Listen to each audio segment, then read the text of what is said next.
Greetings, Mavericks and new viewers.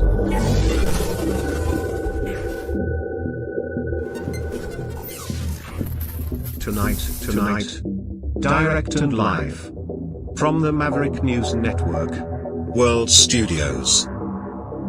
This is Maverick News with Rick Walker.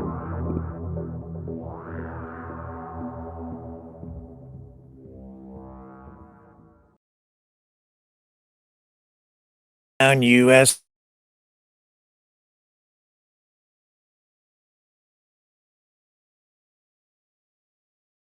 Michigan's governor meets with Canadian politicians, say Donald Trump isn't funny anymore. And bad ostrich farm, we're going to show you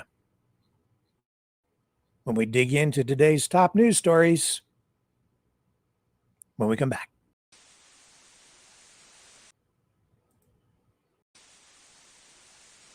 You know, someone very profoundly once said many years ago that if fascism ever comes to America, it'll come in the name of liberalism.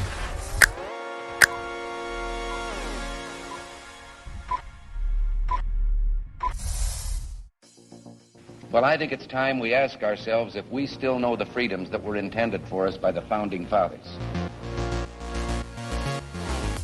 If we lose freedom here, there's no place to escape to. This is the last stand on Earth.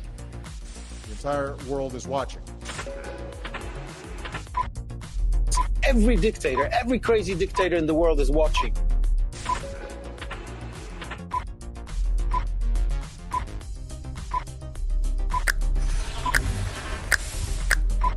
The world is watching.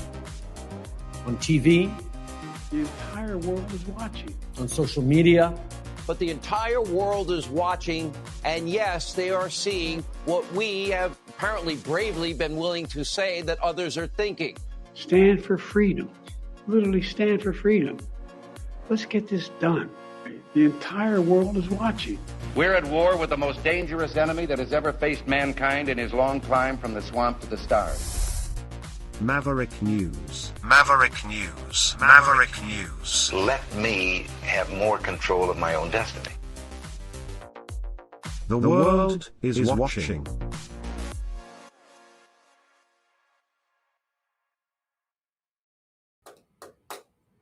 And the other headline I did not mention when I was mentioning the headlines is Trump going to run for re-election in 2028. And I have acknowledgement that we are running on all channels. So there's a first for the past, 4 days or so. We've had just nothing but technical problems. For reasons that we won't talk about in depth here at the moment. Okay, so where are we going to start? Well, let's start with the government shutdown. We'll get into the ostrich thing too. There's a lot to talk about there.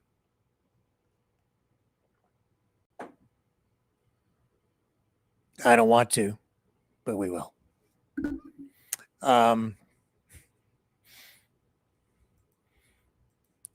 It's the story that just keeps on going. Okay, so government shutdown has started.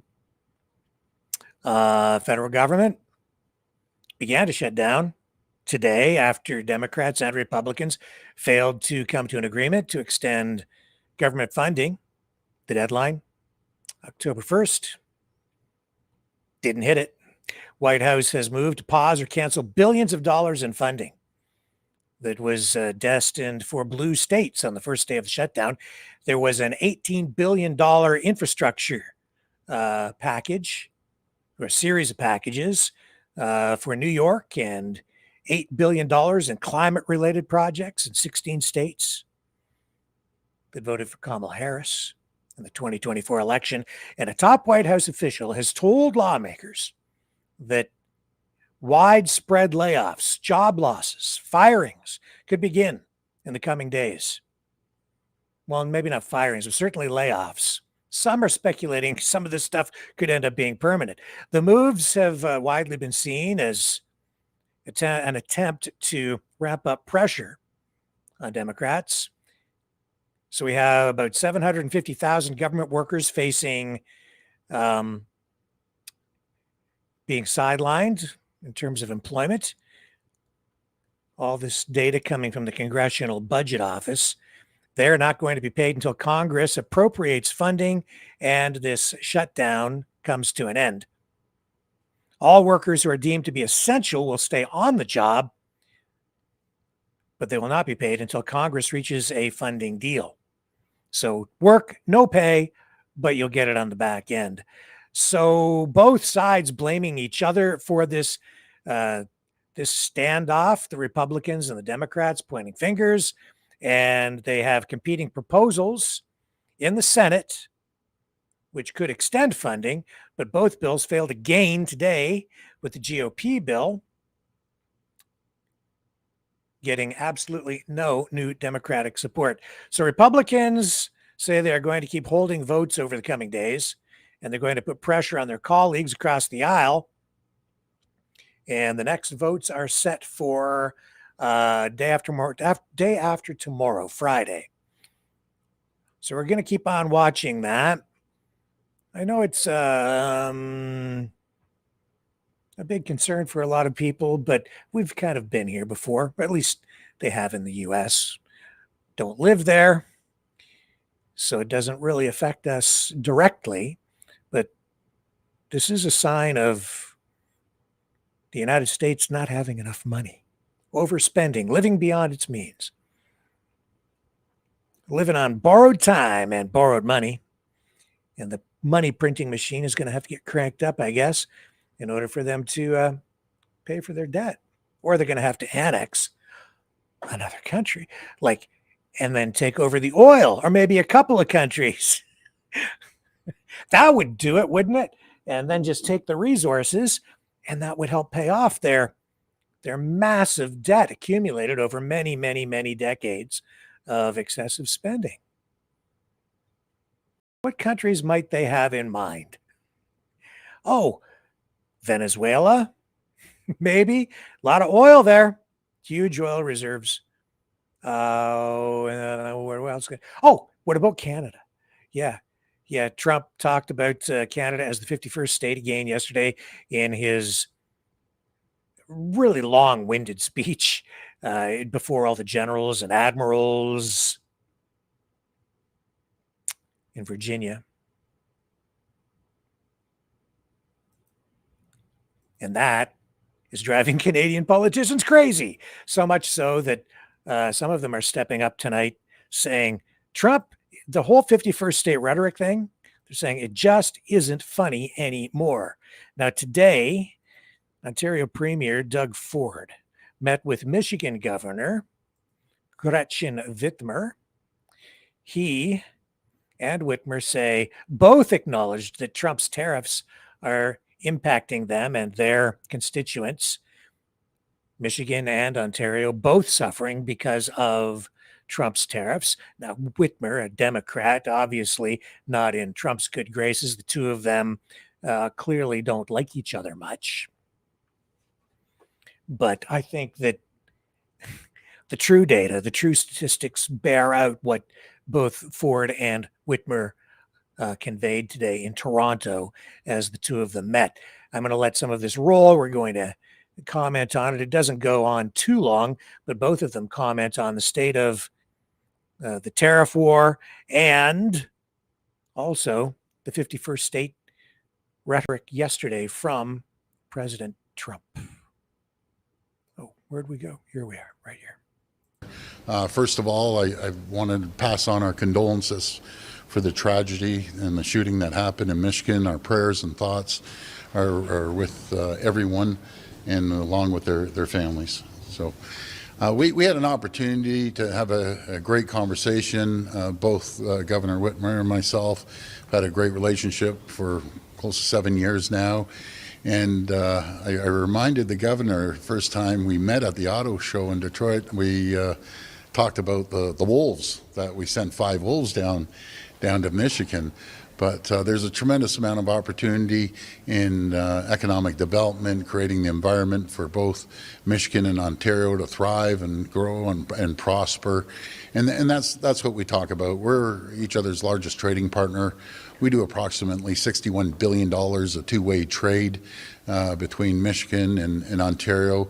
And as we all know, and we've mentioned it 100 times, that parts in the auto sector can go back and forth across the border up to 5, 6, 7 times before it gets assembled in Michigan or it gets assembled in Ontario. But we're going to continue growing that relationship and making sure that we create that AMCAN fortress that I've been talking about. Making sure that when it comes to the auto sector, I've always said you can't unscramble the egg, you have to make the omelet a lot larger. And both Michigan and Ontario will thrive, and that's exactly what we're going to do. I've invited the governor and her Department of Energy up to look at our SMRs like the rest of our great allies and friends. And I always say, and I've said it no matter what newscast, if I'm down in the U.S. or here, I personally love Americans. I love the U.S., and I know Canadians love Americans in the U.S. There's one person causing a problem, and I've said it over and over again. But again, moving forward, let's not worry about that one person. Let's focus on what we can do together, how we can grow the economies on both sides of the border. So again, I just want to thank you, Governor. It's always a pleasure to see you. And you're welcome here anytime. And I do have to get down to one of those Michigan games or the Lions games or the Red Wings, even though I'm a loyal Leaf fan. But I'll pass it over to you, Governor. Well, thank you, Premier Ford. It is an honor to be here with you. We appreciate the invitation, the longtime friendship, and the partnership. Our economic lives are intertwined. We are virtually cousins. Michiganders love Canadians, Americans do as well, and that's why I wanted to make sure to come to talk about how do we strengthen this relationship, how do we ensure that both of our economies continue to grow and produce good paying jobs for Ontarians? Yes, Ontarians. And Michiganders alike. And I think that our economic fates are intertwined, and that's why we take seriously the growth of this relationship and bringing to bear common sense strategies at the national level. And I'm going to continue to work at that because it's important for all of us as we think about all the global challenges that we are confronting. Strengthening this relationship, not undermining it, is one of my top priorities. And so I'm awfully glad to be here. Look forward to, we've got a big opening of the Gordie Howe Bridge coming up in the coming months, next coming months, and it is a testament to what we can do together. We can build our commerce together. We can solve problems together.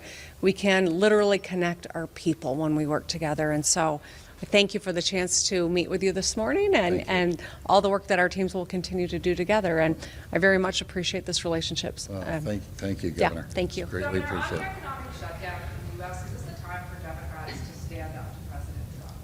Well, you know what, I will tell you that right now there are a lot of tough conversations happening in the United States, including at my own state level. We completed a continuation budget at $350 this morning in hopes of not emulating the shutdown in Washington, D.C. So I'm proud of what we've been able to do. I never look to Washington, D.C. for solving my problems at the state level, but I hope that they can resolve it quickly and in a way that it benefits the American people. And beyond that, I don't know that I've got a lot more insight on D.C. Governor, what are Trump's tariffs doing? What are Trump's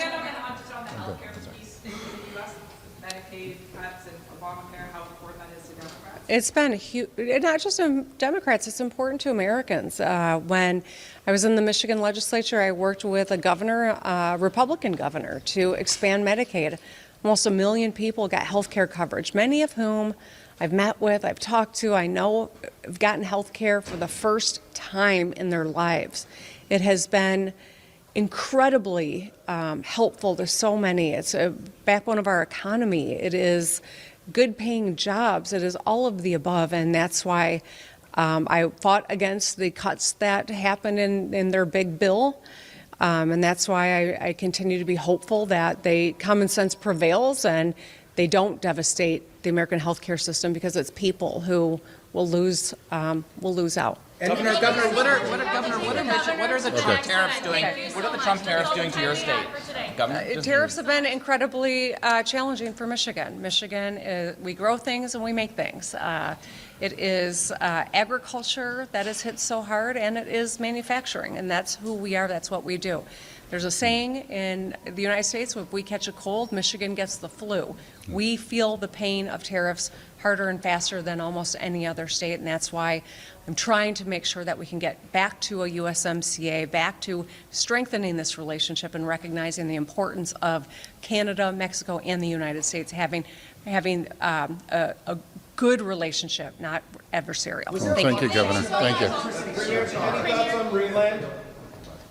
Sorry, the governor had to catch a flight.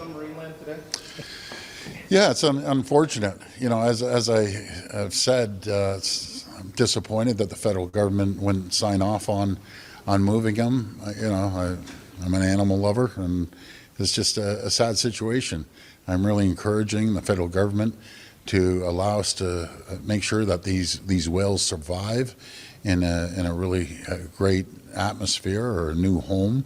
But it's you know, it's terrible. And you put 30 whales in an acre. Like, give me a break. Like, they need to do a better job down at Marineland. But at the end of the day, if we want these whales to survive, we have to move them somewhere and make sure they have an appropriate area that they can live in, a large area. I don't like this. Yeah, I don't like these whales. The spokesperson said if they're not moved, if they're not exported, they'll likely be euthanized. Yeah, that's terrible. Absolutely terrible. So we need the federal government to sign off on it, or you know, these whales they're on their hands because we want to help and move them. The feds are saying that if they are moved to the escape park in China, they'd still be living in captivity. These bad conditions you talked about. Yeah, but what we can do, it's not just going to China. We can look at other areas that will take these whales. You know, we don't have to move all 30 in one shot. A couple here, a couple there, and we want them to survive. And if they don't, well, the federal government has to answer on that one. Premier, on the tariff situation, yeah. It sounds to me like, or it sounds to all of us, I guess, yeah, that Governor Whitmer and you are on the same page in terms of your concern about what's happening. Was there any? I mean, what can you guys as subnational leaders do? Well, continue growing the trade and increase that $61 billion US that we trade back and forth, and we export about $38 billion, and they ship a little less, about. I think it's 20 some odd billion. But anyways, we want to grow that trade. And, you know, President Trump's back at it again. This guy's too much. He's out there back on his 51st state.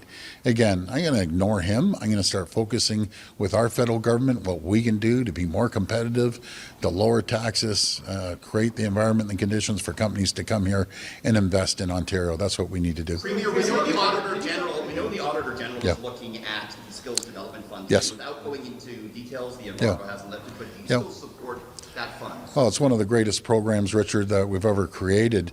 There's over 700,000 jobs and training that has happened. People with disabilities that typically would sit at home and collect the government check are now able to go out there and work and find a skilled trade in different types of jobs, and we spread it right across different sectors. So we have to make sure that our jobs of the future, our people are being trained for it. As we see, we're getting hit in the auto sector, we're getting hit in other tariffs sectors, and we need to make sure our population is trained to jump in there, no matter if it's the nuclear expansion of energy or if it's our critical minerals and many other things. Premier, did the governor talk about the hike that she is wanting to put on waste shipments commission? Yeah, no, we didn't talk about that, but it goes back, and great question, Charlie, because that was the same thing I was saying about our landfills. There's going to be a time that the Americans and our great governor is going to say enough's enough. Like, you got to take care of your own garbage, and that's why we have to be ready for that time that we can handle our own garbage. It makes sense to make sure that we focus on that area as well. Premier, I'm sorry, say that again? Yeah, but do you know what the problem is? They're still in captivity. They're still stuck in an acre. Like I don't even think they'll allow me in there to inspect because they'll I'll lose my mind seeing these poor whales swimming in an acre, and algae I've heard, and all sorts of nonsense. But we do have our inspectors going in there. But we need a proper home for them. Simple as that. We got to save the whales. The backup plan? Well, right now, outside of shipping them out, it's difficult. It's a very difficult situation with these whales. This has been going on for years. And unfortunately, it seems like every few months, a whale passes away, which is unfortunate. What I heard, this is an interesting story. So they broke into marine law. This is a story I hear. Right? And the last whale that passed away, I guess people broke in, agitated the younger whales, and the younger whales went after the older whale, and that was it. So, any bunch of crazy yahoos want to break into Marineland and agitate whales, you should be caught and go to jail. Leave the whales alone. You think it's Project Ontario? Yeah, I don't know. They're the yahoos. Yeah, they are yahoos. Your meeting with Governor Yes. Did the electricity surcharge come up? Yes. Did you give her any assurances that it's not going to happen again? Or yeah, so they want more energy. They want to learn more about our small modular reactors, SMRs. We're leading the G7. Every governor, every state I speak to, no matter senators, congresspeople, or governors, they all want to learn more about the clean, green, reliable energy and the capacity that we're building over a number of years. Because right now, folks, it's a race.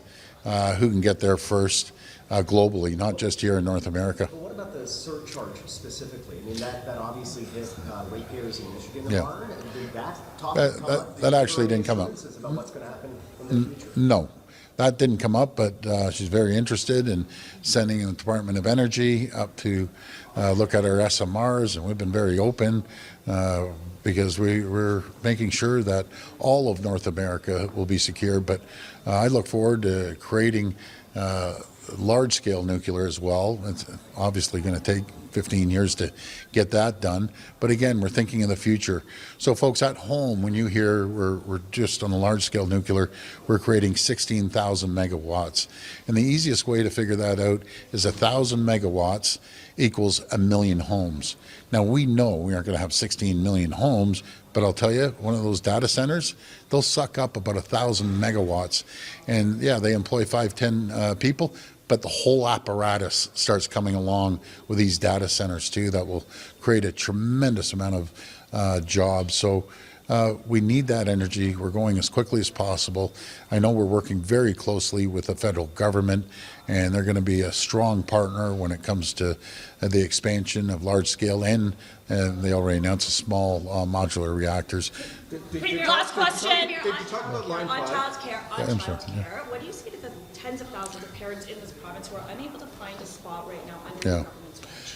Well, it's a combination of a few things. We've always said we need the federal government to step up. We're the only ones that made the deal that we have to renew. So we need the support from the federal government. Actually, I was at an event yesterday, and a woman came out and said, "Thank you so much. If it wasn't for your government, I wouldn't be able to afford childcare." So we look forward to renewing our agreement with the federal government. We look forward for them to be putting more money in. But childcare, compared to a few years back, it's night and day. It's less than half the cost now. I'll have to get the exact figure, but that's our goal. Yes? You mentioned, Last one. You mentioned I'm just going to ignore President Trump. Yeah. Is that the new strategy? You just talk about him by name? Yeah, well, he drives me crazy, and yeah, I'll talk about him, but stop worrying about this guy. Let's start focusing on what we can do as a country, as a province, to attract more companies. We have Vic Fideli, and I always give the guy a shout out because I don't know how the guy does it. One day he's in Germany getting new business. Now he's over in Asia. He's taking a tour all around there, attracting more businesses. But what he did say, on a positive note, he said, "Premier, the pipeline is full of billion-dollar investments." And I said, well, bring them back. Let's start announcing them. And people still around the world, with all the turmoil, uncertainty, and wars happening, they look at Ontario as a safe haven, a pro-business government and making sure that we cut the red tape and regulations, which we have, to a tune of $1.2 billion. And that's the last number they gave me. It's 1,800,000 person hours that you can reallocate somewhere else. So we got to focus on what we can do and stop worrying about that guy south of the border. And we have great friends and great allies. I can tell you, over and over again, when I speak to Republican governors, they do not agree with them. They're too scared to go out there and say anything. Isn't that a shame? But Governor Whitmer, she's a fabulous partner, and it's all about building relationships. And I can tell you, the governor is not shy to make sure that she holds President Trump's feet to the fire. But thanks, everyone. Thank you. Yeah, line 5 never came up. Never came up. Okay. So that whale story, Marineland, yeah, I mean that's a heartbreaker, and there is a real cause that deserves attention. Maybe people should get together and see if a solution can be found instead of relying on government to deal with the mismanagement and abuse that has been heaped on these whales by a company that is basically on its deathbed. An amusement park not open this year, just incurring massive costs just to keep them alive, and it's clear they don't have the resources to properly care for them moving ahead. So something needs to be done to save the whales. And yet out in BC, you don't hear them talking about that. At the ostrich farm, because that whole thing has become it's just so politicized. And it's just an anti-government protest on many levels. And the stuff we're going to show you tonight, I find it just incredibly disturbing. But we won't get into that right at the moment. Let's take a little break. We'll come back on the other side, deal with some of the other stories of today, and then we'll get into the ostrich thing a bit. One other thing. It is Ontarians, but I'm thinking maybe we should get some T-shirts made up so we can send both Premier Ford. We could send a bunch of politicians these things, but especially Gretchen Whitmer, Kanakistanian. Yeah, Kanakistan. Welcome to Kanakistan. Some Kanakistan T-shirts. How about that?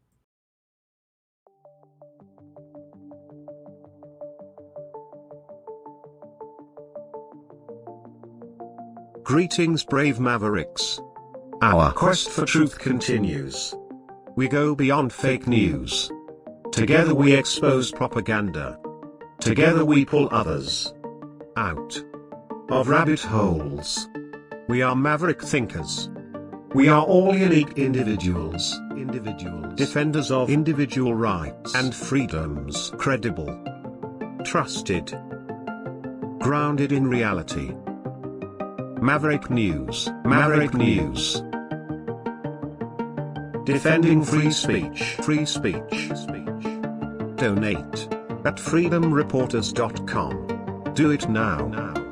Tomorrow may be too late. Maverick News. The world is watching.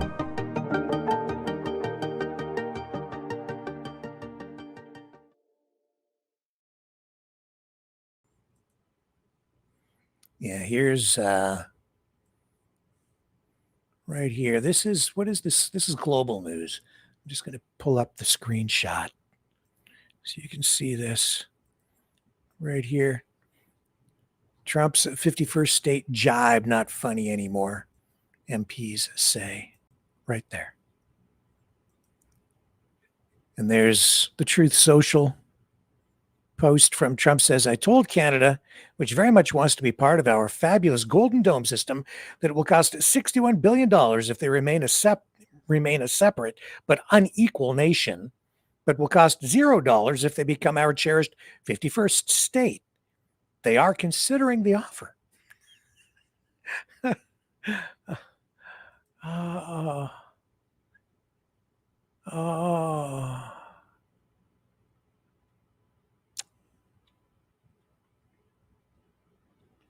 Yeah, it's not free to become part of the United States. There's a heavy price to be paid. Believe you me, it will be a very heavy price indeed. Sovereignty gone. We won't be Canada anymore. We'll be just a state. You think you're going to control your oil? I don't know if you do right now. I think maybe there's a whole lot of U.S. influence out there. Oh, yes, there is. Anyway, let's move on. Let's not get into it too much here. Let's dig into, I just want to run a little bit of this on the government shutdown. Let's bring up this one from NBC. Just run a little bit of this clip tonight.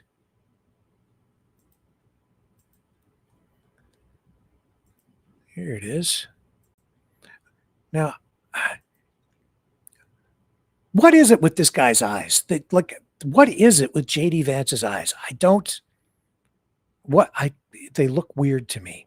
Do everything that we can over the coming weeks, if the shutdown lasts that long, to ensure that people get the essential services that they need, despite the fact that Chuck Schumer has shut down the federal government. It's not going to be perfect because we are in a government shutdown. We are going to have to lay some people off if the shutdown continues. We don't like that. We don't necessarily want to do it, but we're going to do what we have to keep the American people's essential services continuing to run. Thank you. Yeah. Thank you, Mr. Vice President, and thank you for being here. Yesterday, President Trump said, as a result of the shutdown, we'll be laying off a lot of people that are going to be very affected, and the Democrats, they are going to be Democrats. Has the administration asked agencies to target federal workers who they believe to be Democrats in these reductions of forces? We're not targeting federal agencies based on politics. We're targeting the people's government so that as much as possible of the essential services can continue to function. That is the question the president has asked the entire government, is fundamentally, okay, we're in a shutdown. That causes some problems. The troops aren't getting paid. There's nothing that we can do about that while the government is shut down. But there are essential services that we want to make sure as much as possible they still continue to function. That is the principle that's driving us forward during this shutdown. It's going to continue to be the principle that drives us forward. But let's be honest, if this thing drags on for another few days or, God forbid, another few weeks, we are going to have to lay people off. We're going to have to save money in some places so the essential services don't get turned off in other places. That is the reality of the government shutdown that Chuck Schumer and the Democrats have foisted upon the administration. All right.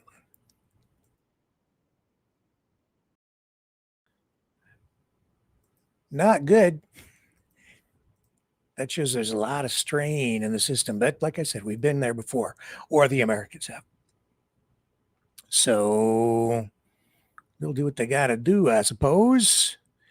Where else are we going to go here tonight? All right, let's talk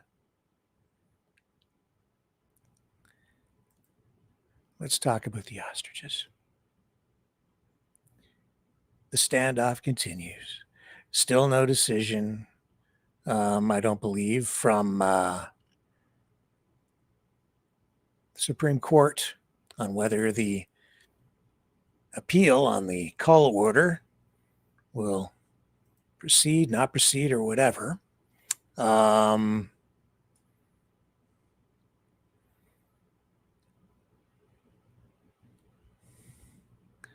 right, so let's see what's going on. Now, there was the thing with this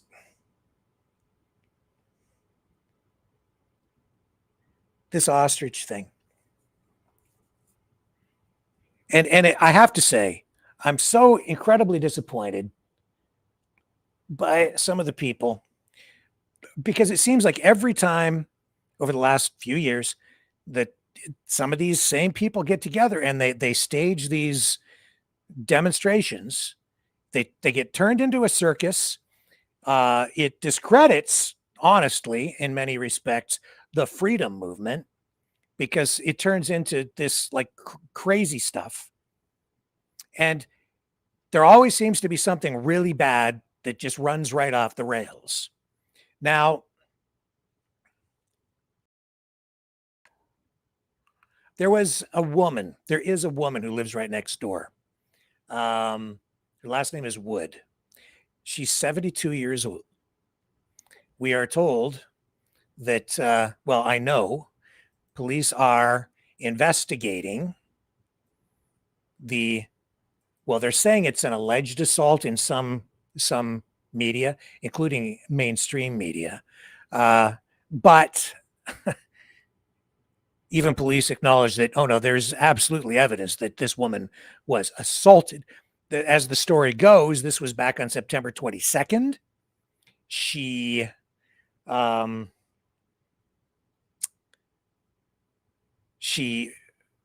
saw some person, a man, outside her home. She lives right next door to the farm. They've been at odds with each other. She, I think, has been at times taking photos or videos. I do know that she is, as far as the information I have, is she is not the one who reported the deaths of the ostriches to the CFIA, which brought the CFIA out to the farm because they were trying to hide the deaths of the ostriches because of the bird flu outbreak. I've been told who it was, but I'm not going to say because I don't know for sure 100%, but I don't believe it was this woman. And she says it wasn't her, but they've been fighting, arguing. There's been a lot of friction. In any event, somebody went to her house, and the report says, and I'll bring up this mainstream media article from CTV as a reference point. Police have released information on this now. The incident reported September 22nd. I've been sort of aware, but now we have more details tonight. This is the lady's name right here, Lois Wood, 72.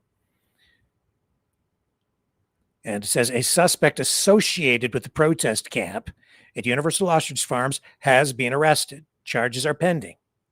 So this is not someone like the suspect.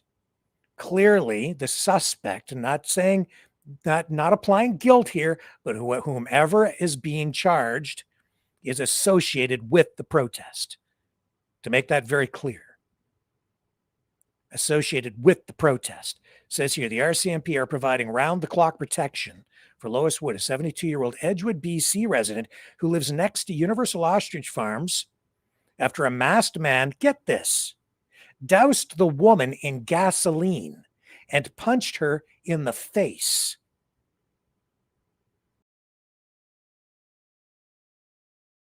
Okay, did you hear that? Doused her. These are their words, not mine. Doused her in gasoline and punched her in the face.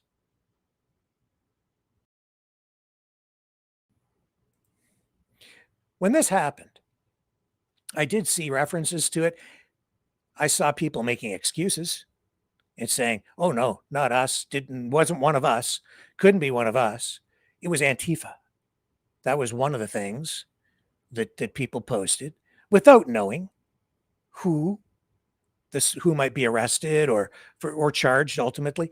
Instantly, that's where people were going, oh no, not us, not us. Couldn't possibly be us. Couldn't be one of us. Couldn't possibly be. But clearly, the suspect is right here. It says, and this is from police, associated with the protest. According to police, the suspect they arrested is associated with the protest camp at UOF, where dozens of people have gathered to demonstrate against the culling of more than 300 ostriches following an outbreak of avian flu last December. And it gives background here now on what's going on out there, which, of course, I think just about everybody watching tonight knows sort of what the background is, although there's been so much jumbled information that is out there now that I'm surprised anybody's even able to make any sense out of it anymore. So the woman did an interview with CTV, says she was scared but felt compelled to speak out for other residents of Edgewood who are being intimidated by the strangers who have invaded their quiet community. I have seen other reports from like even about a month ago. There were 26 local residents, 26 people from that small little community, concerned, worried, who got together, and they did make statements to media at that time. But that their voices are being drowned out, their concerns not being heard. And I think some of the concerns are very valid, especially from other farmers. As I indicated not last night, the night before, there was, I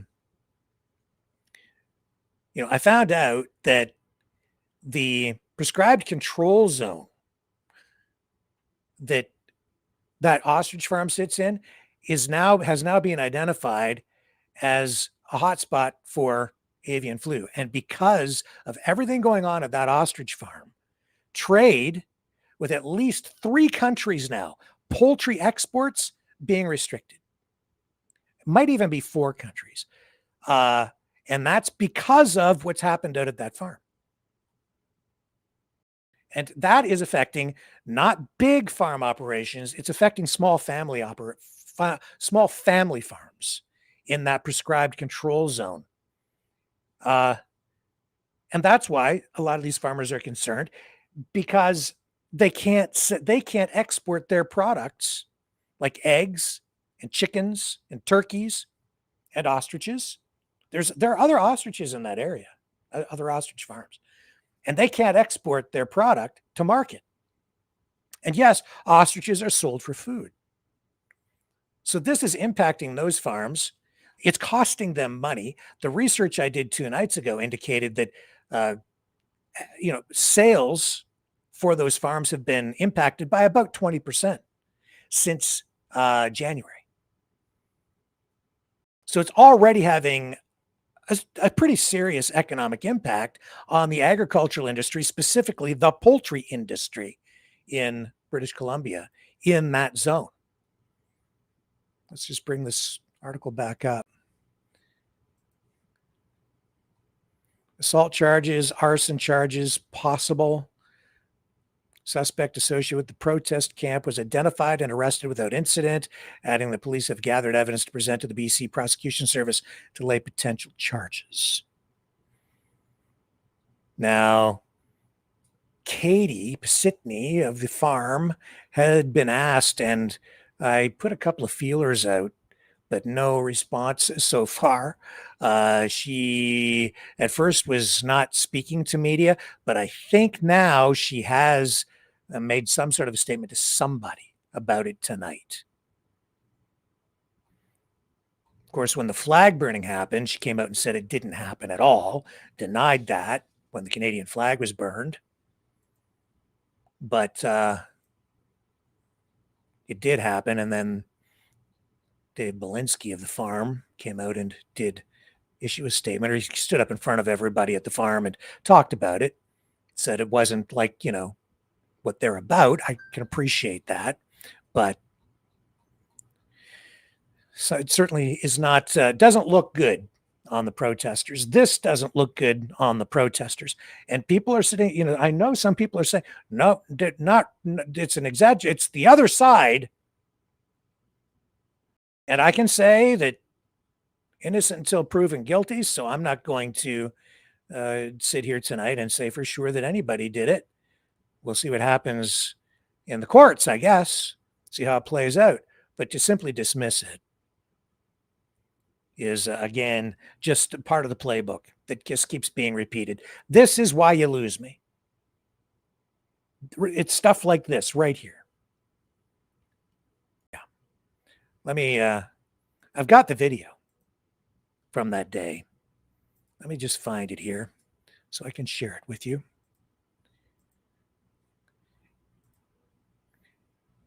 I find this just so concerning, so disturbing. 72-year-old woman, obviously people fighting, right? But there's no excuse for this.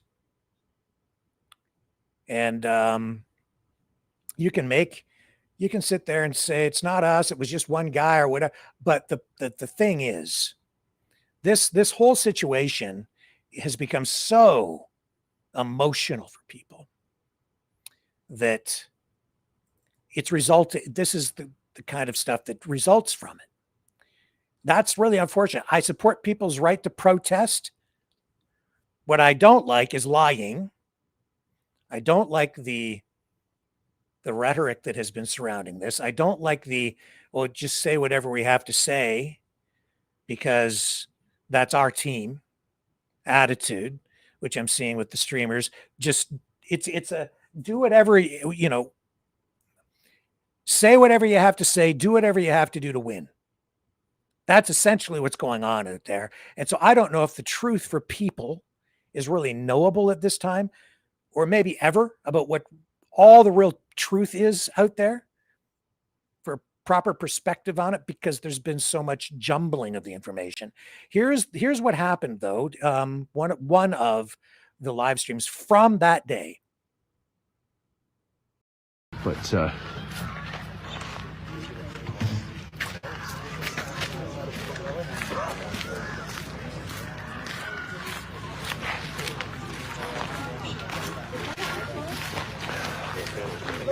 like I'm a very I'm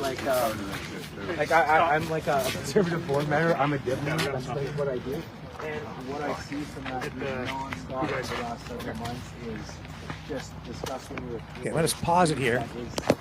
To be clear, the guy that they have arrested here right now, questions about whether this is really the guy doesn't seem to match the person in a video, in another video that we're going to show you as part of this video.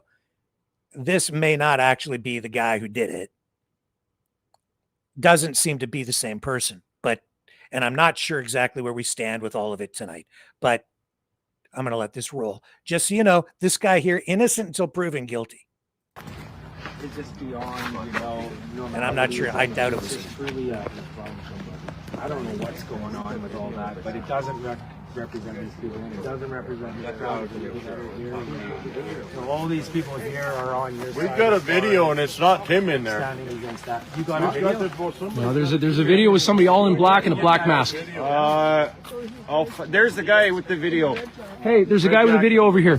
Bring that up to the police. Oh, you have it there. Good. We're screaming bloody murder, and then I shot him. Hey, guys, what's up, She's got a major problem. Mrs. Fingerling's Hey, can you back it? Sorry, no. Yep, no problem. Just back it up a little bit, freeze frame it, and I'm going to take a picture of that, if that's okay. I just don't know which one would be the best frame to... There's one that's right in front of this white billboard. That's not the guy that was with the black mask. No. Looks like a blue mask to me. Hat with some kind of white lettering on it. Black pants, black shirt. How big is that video file? I've got it down to a minute right now, but I can forward it to you if you like. I don't recognize that guy. Yeah, I've never seen him either.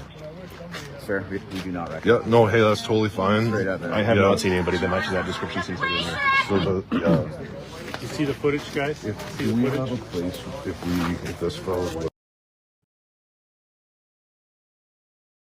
Okay. So you can see that somebody shot a video of this guy who he also poured gasoline around her house. Lady's house. Then she came out terrified, screaming. The suspect douses her and throws gasoline in her face, or on her, douses her in gasoline and punches her in the face. This is what's going on out there. There was another incident where a car was run off a road, went in a ditch. They showed some of that, and then they took that stuff down. And Jim Kerr apologized. I shouldn't have shown that. Yeah, because you're trying to spin a narrative. It's like I said during the convoy. Two things can be true at the same time. You can have people out there who are very well-meaning, best of intentions, and at the same time, have other people out there doing things that are bad, that they don't want to show you. They don't want to tell you about it. But this, just too in your face to ignore. Can't hide this. Police investigation underway. Who knows at this point? Cops know. They're saying it's somebody associated with the protest now. I didn't really talk about it before because I was like, I don't know. Could be all staged. Who the hell knows? I didn't really talk about it.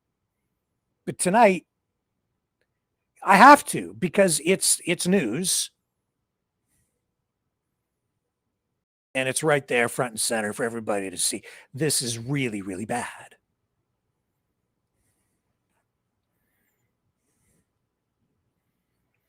And I'm sure that almost everybody out there is against that. But it's been turned into such a circus, and it's so emotional, not just for the protesters, but also for the people who live out there, and it's extremely stressful. Could you imagine living next door to that circus? Like that lady lives right next door to it. She's afraid. I have no doubt that she's been harassed because you're seeing it. Obviously, she was harassed. Somebody poured gasoline around her house and doused her in gasoline. Imagine what would have happened. Like, I don't even want to think about if that had been ignited. That's where it was going. My God.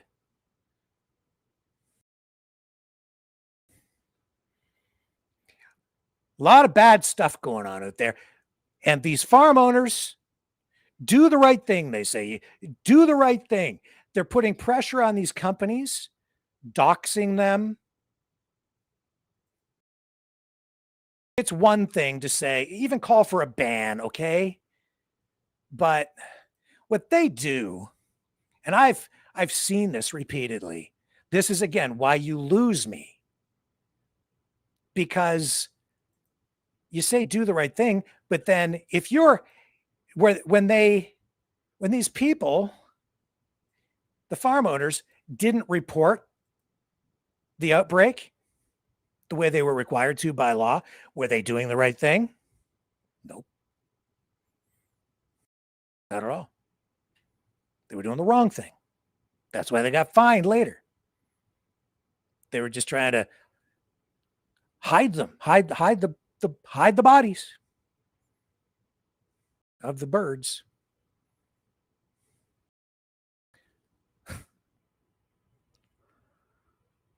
Do the right thing.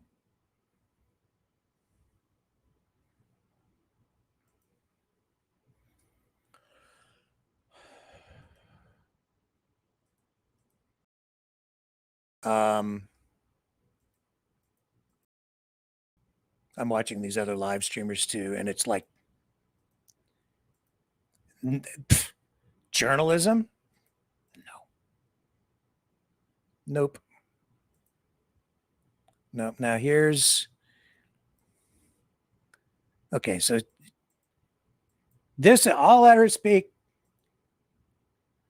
but there's been so much convoluted information, we'll leave it at that, coming out of that farm and the farm owners and others. I just don't put a lot of stock in them anymore. So I'm going to do a statement for Global, and that'll be at about 12:30. I did not do one for CTV because CTV has done nothing but create division within our community, offering people, you know, they got called in, and there was 26 of them that were clearly uneducated about what we're fighting for, do not know the truth about the avian influenza, that these animals have never been tested, and we are trying to preserve life here, changing policy to protect everybody. All they knew was the fear and the propaganda of them. Not true. Not true. When the birds died, tests were done at that time.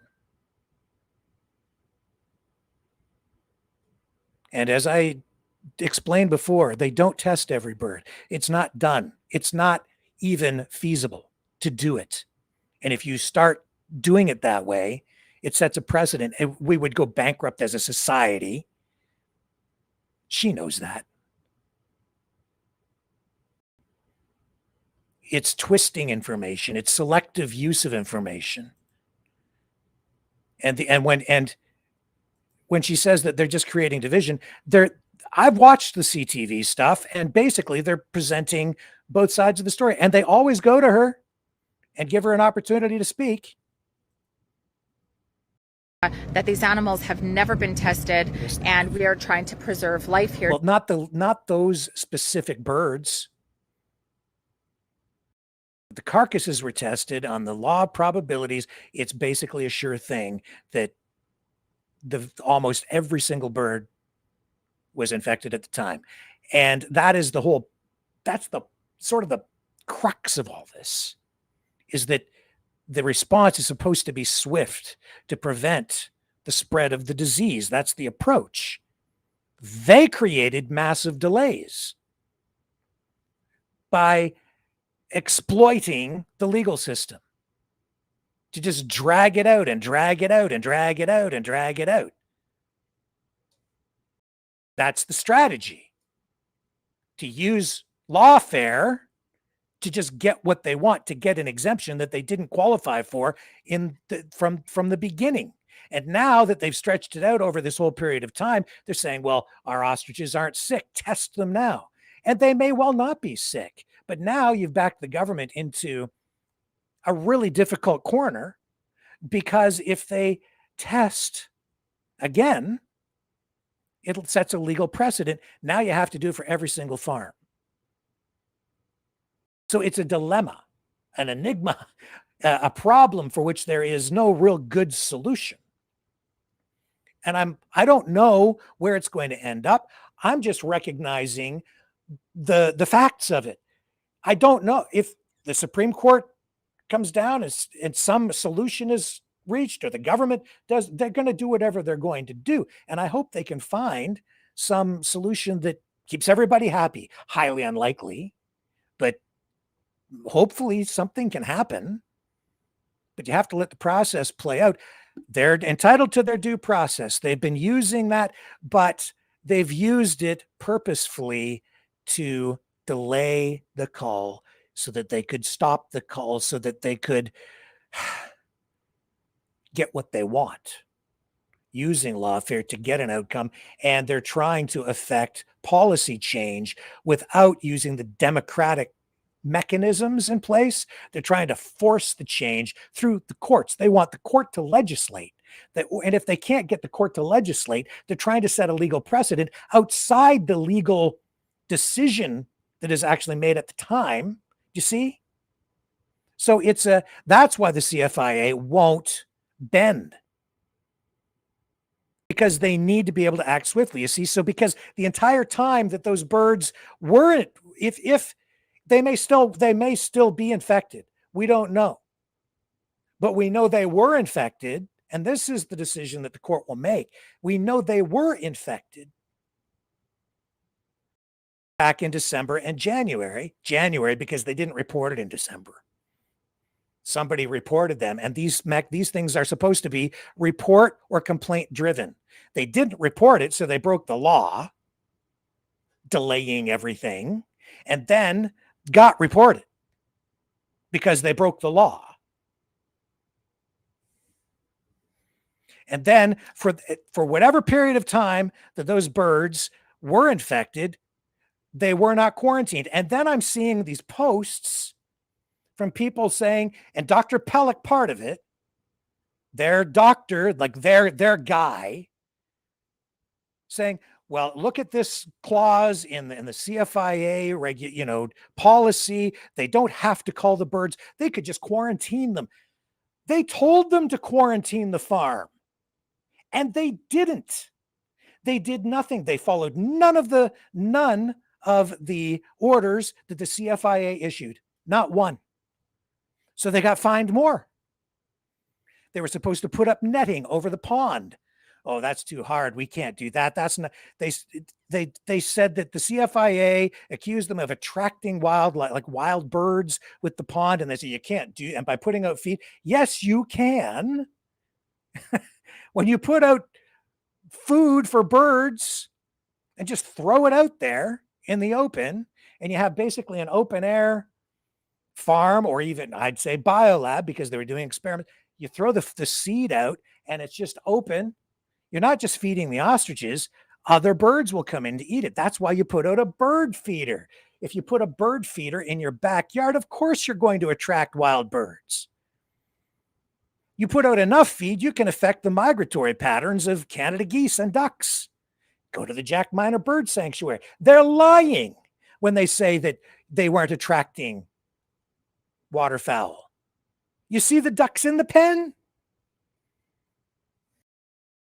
And so by delaying everything and then not doing a single thing to mitigate the risk as ordered by the CFIA, they just didn't give a shit.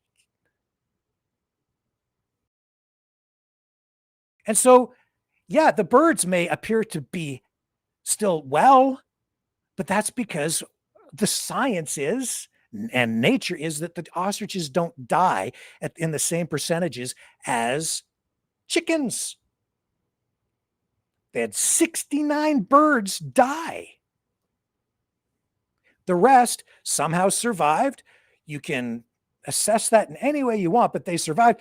But while they were going through that period where they were infected, they were carrying the disease and coming into contact with wildlife and humans, and they didn't care, even though they were ordered to not let that happen. And then Pellick sits there and tells everybody, and this gets regurgitated on social media, that you don't have to call the birds, they could quarantine them. Well, why would you even believe that they would when they were told to begin with, and they didn't? Nor do they have the facility out there to do it anyway, because they have 400 of them. It's not like one or two ostriches. Where are you going to put them if you don't have the facility to quarantine them?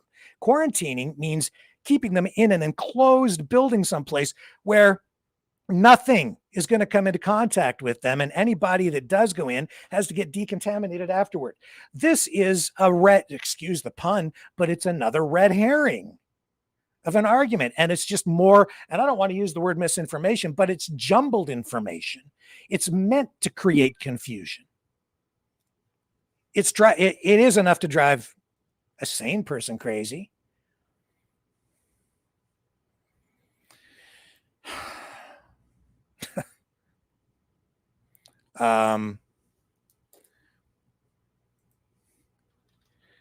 And what else we see out there? I'm gonna take a little break. I'm gonna come back and I'm gonna show you the other insanity, like absolute insanity, that is arising from all of this stuff out there. Stay with.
Maverick News.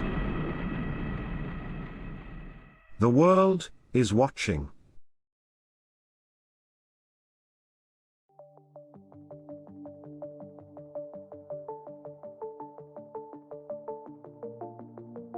Greetings, brave Mavericks. Our quest for truth continues. We go beyond fake news. Together we expose propaganda. Together we pull others out of rabbit holes. We are maverick thinkers. We are all unique individuals, defenders of individual rights and freedoms, credible, trusted, grounded in reality.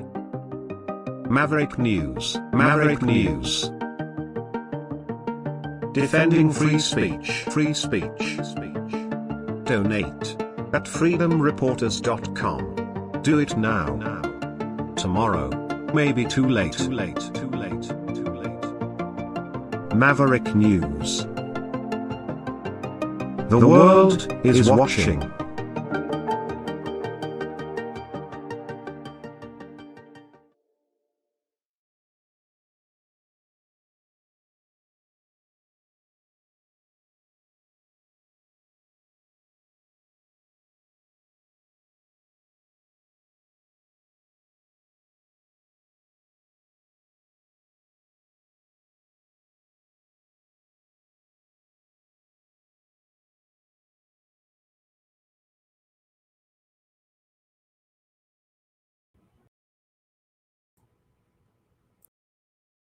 Here we are.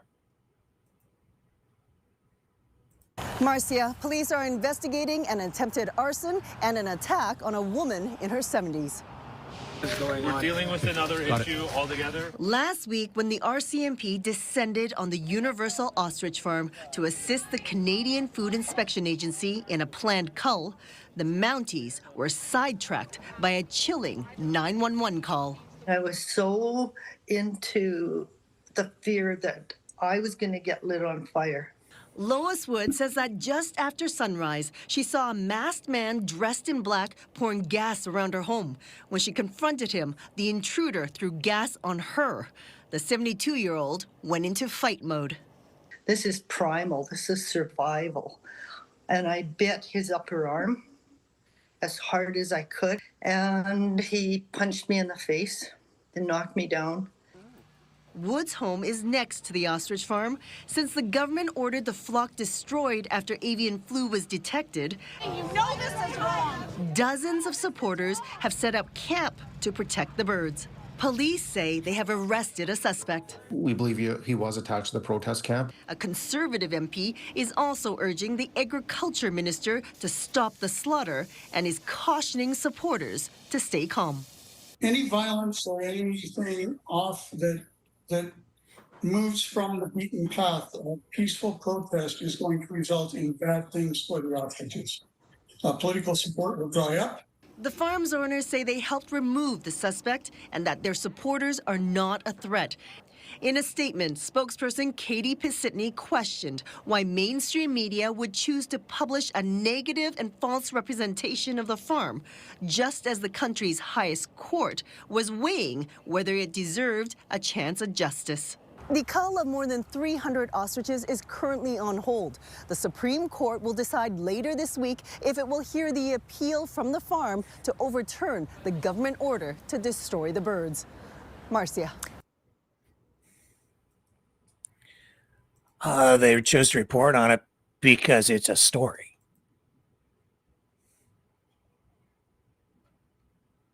Not a very good, it's an inconvenient story for the farm owners and, but it's a story. That's why they reported on, and they presented both sides.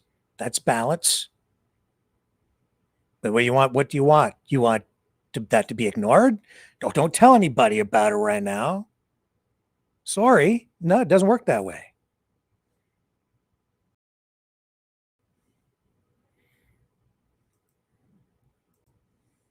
Back to her. Changing policy to protect everybody. It's not protecting the small farms out there. They keep saying that they want to protect the small farms. This is already having an impact on small family farms in a very negative way. It has since January. And now you have Japan, Taiwan, Mexico, I believe, refusing to take any of the poultry product from, or there's restrictions on poultry product coming from that prescribed control zone. And it's because of the ostrich farm. All they knew was the fear and the propaganda of the mainstream media, which has been doing a very good job at just fear mongering, again, with them, we've just offered prayer. We pray for all these people. We pray for all these people to come. We've offered them to come to our farm aid. We've offered these people to come and have a burger or a coffee with everyone here at the farm and see what we're fighting for, because we are fighting for something that will protect all farmers across Canada. It's a broken policy, the policy of stamping out that's been in effect for 21 years. It's not just killing off our animals, it's killing off biodiversity, genetic diversity, and it's actually getting rid of our farmers because they just can't keep going once they keep getting stamped out. So there's a lot of things going on today. They can't keep going when they can't export their product. And there is compensation for the birds that are culled, whether it's chickens or turkeys or whatever it is. But they didn't want the compensation because they were in deeper than what the birds were worth because of the kind of business they were running.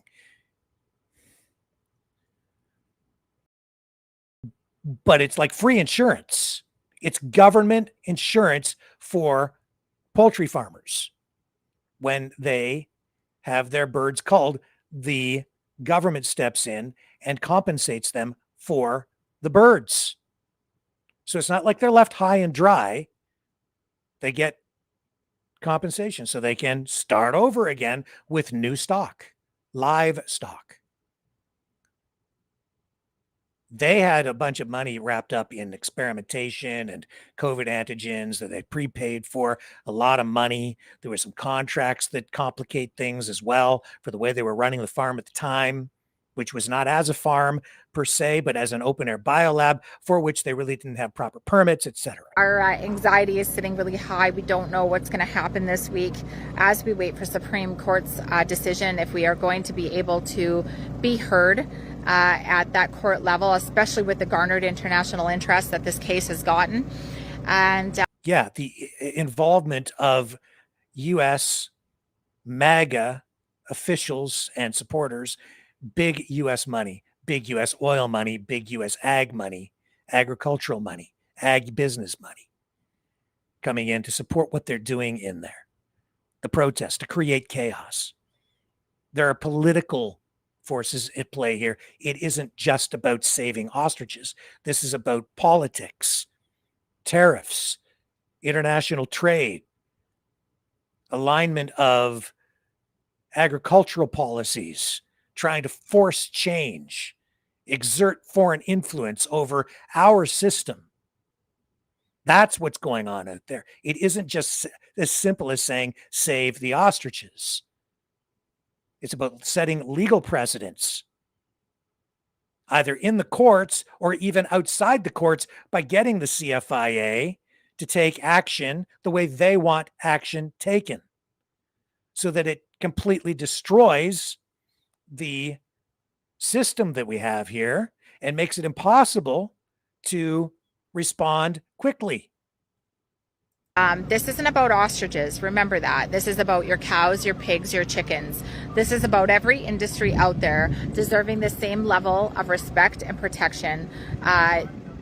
It actually is about all those other industries as well, because they are now finding that this disease is spreading into other animals. They most recently, they are now finding it in cows. And it is finding its way into milk. That's another element to this. They are part of a kind of a group of people that don't believe in government regulations and government regulations for food. The group BC Rising. I showed you a Zoom meeting that they had where they had a guest come on promoting a business that they were setting up to sell food products in a way that is sort of like under the radar so that they don't have any government oversight. I ran the clips from it. And this person setting up this business, it's all designed so that they don't have to They can sell raw milk, which if the bird flu, if bird flu gets into the milk and it's not pasteurized, and you feed that to your family, you're going to be drinking milk, in fact, like that's contaminated with the bird flu virus. The science is, and I've been researching this, the science is that if you pasteurize the milk, it should still kill the virus, but it doesn't get into the respiratory system of the cows. It gets into the teats and the glands where the milk is produced. That it's strange, but that's where they're finding it. And it's getting into the milk supply now. They're doing what they can to prevent the spread of this stuff. But when you have people just ignoring the rules, just throw it all out.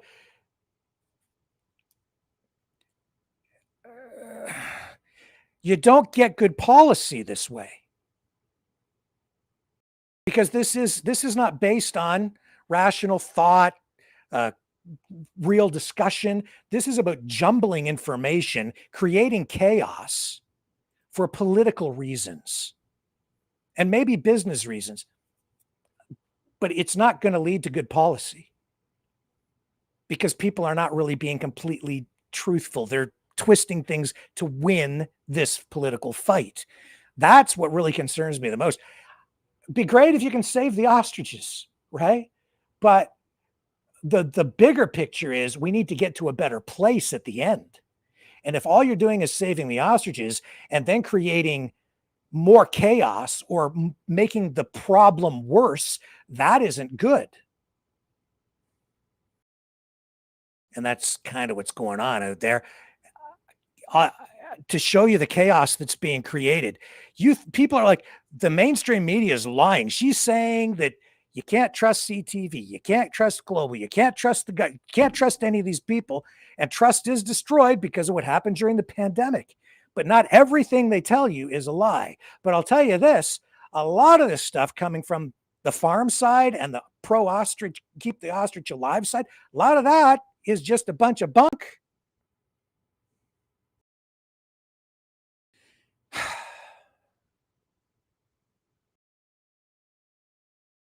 They're saying the ostriches are not poultry. That's a slogan they've come up with. Ostriches are not poultry. They keep repeating that, and that's what they're trying to ram home. And they're saying because they're not poultry, that's another reason the CFIA should not proceed with the cull. So if you do this scroll right here, ostriches are not poultry. Okay, scroll down more. CFIA, food for thought. You are heartless. You have no feelings, no emotions. Listen, we are ostriches. We are not poultry. So that the catchphrase, the slogan is catching on, and it's being repeated over and over again on social media so that this is what is being driven into people's minds. Ostriches are not poultry, they say. This guy here, chickens and ostriches are very different. Chickens are widely farmed for food, while ostriches are rare, long-lived birds with herd immunity that aren't part of the same food system. That's not accurate. This guy, I've seen his videos. He's just a clickbait artist. Not making any friends tonight, Rick. No kidding. Yeah. Again? Really? Yeah. Oh, well. He doesn't care about truth. Ostriches are not poultry. Here's, what's his name? Ronnie.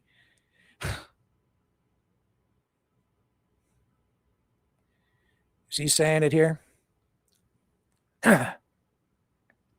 Yeah. Like a hawk lays eggs and is a bird, it is not poultry, he says. Because that's the talking point. They're all repeating the same talking point. All repeating the same talking point. And this one, ostriches are not poultry, CFIA. So stop your lying bullshit. And here it is again. No, an ostrich is not a chicken. Blah, blah, blah, blah, blah. Yeah, that's right. It's not a ratite. A chicken is not a ratite. An ostrich is a ratite. A chicken is a different kind of bird. And here they are saying it themselves. As we all know, we'd like to hit it on the head when it comes up, and we're gonna solve some misinformation right now. Jeff, what's our misinformation? Well, as everybody's probably just seen on all the live videos from hundreds of people here, we were just filming a clip, essentially, so that we could broadcast that clip out. And it was a clip of everybody kind of standing in a crowd, live streaming, supporting the ostriches, the family at the front, and it was just a unified message that's going to be sent out across the world. There's some rumors starting that, oh, we're trying to stage a video, for big media or... And you know what? 1 second. We are needing media. The world needs to watch what's going on here. So it's not really misinformation. But what this amazing gentleman was doing was creating a commercial sense. He's meeting with people like Yahoo, World, some National Geographic, a few big people. And what our message is let's just do it now. Sorry, 1 second. Ostriches are not poultry. Save our ostriches and test the birds. Yeah. That's the message out there. So ostriches are not poultry. Ostriches are not poultry. Ostriches are not poultry. That's what they keep saying. Now, can I find the video where they're doing this with all the people?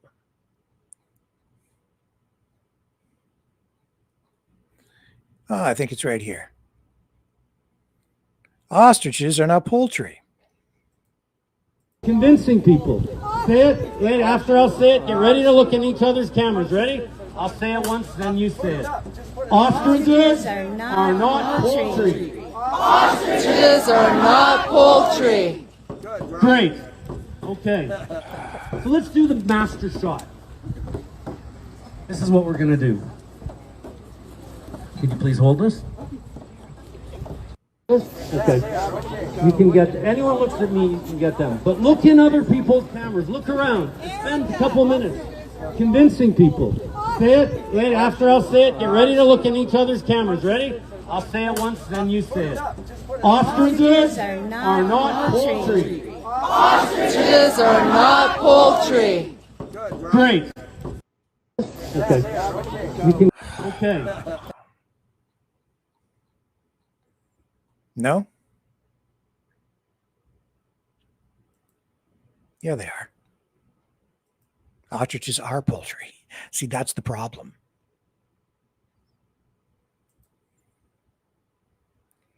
They're not chickens and they're not turkeys. Chickens and turkeys are both poultry. Ostriches are poultry too.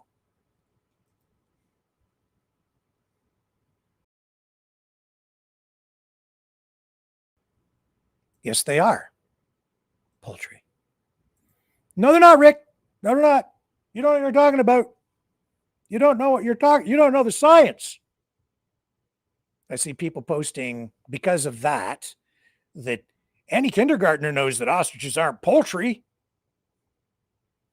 Katie Pisitny, the ostrich farmer, sitting there with Jeff Gaudry, her PR propagandist,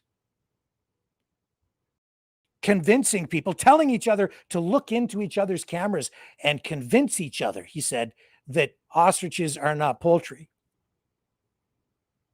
Yes, they are. Let me just Google it. Are ostriches poultry?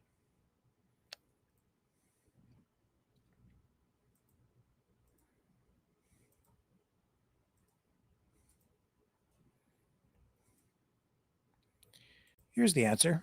Oops. There. Google. Yes, ostriches are considered poultry. While they are large birds and their meat is red, they are included in the definition of poultry as domestic or captive birds raised for meat, eggs, or feathers, and other products like ostrich oil, which the farm had been using the ostriches for when they slaughtered them for food and other products like oils and hair tonics and skin ointments and stuff. So they are considered poultry when they're raised for meat, eggs, or feathers, a classification upheld by government agencies and agricultural bodies such as the Canadian Food Inspection Agency and the USDA, the United States Department of Agriculture. And that's important. And it's not just those two government agencies, it's pretty much every government agency around the world. They are considered poultry. They are because they are poultry. Ugh. But they now have people convinced that they're not poultry. Why don't they want them to be poultry? Because if they can somehow force people to believe that the ostriches are not poultry, that they are the Gulf of freaking America, then they'll be the Gulf of America because they say so. And then maybe Trump will chime in and say that the ostriches are not poultry. They're whatever you want them to be. If they're not poultry, then what are they? Well, they'll make something up, but they're not poultry. And they don't want them to be poultry because they want them in a different classification so that they don't have to be called. Because it's poultry that is part of the stamping out policy. So they just, no, it's not true. They don't, the CFIA doesn't know what they're talking about. Yes, they do. But they don't. They're either lying or they're idiots. And if she doesn't even know that ostriches are poultry, then she is definitely in the wrong business. And if they're telling you that ostriches are not poultry, they're clearly wrong. Why would you believe anything they say about any of the science? Because they clearly don't have any knowledge. Because any kindergartner knows that ostriches are freaking poultry.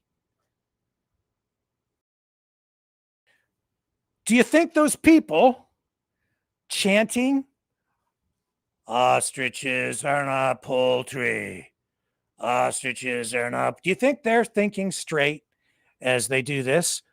Ostriches are not poultry. Ostriches are not poultry. Ostriches are poultry. Yes, they are. They are 100% poultry. Birds, poultry. Yep. Why are they telling you otherwise? Because they're not really being honest with you. Do I talk about a psyop? Okay, everyone, repeat after me. Repeat it over and over and over again. Get people to repeat it. Do you know the average reading level out there is grade 6?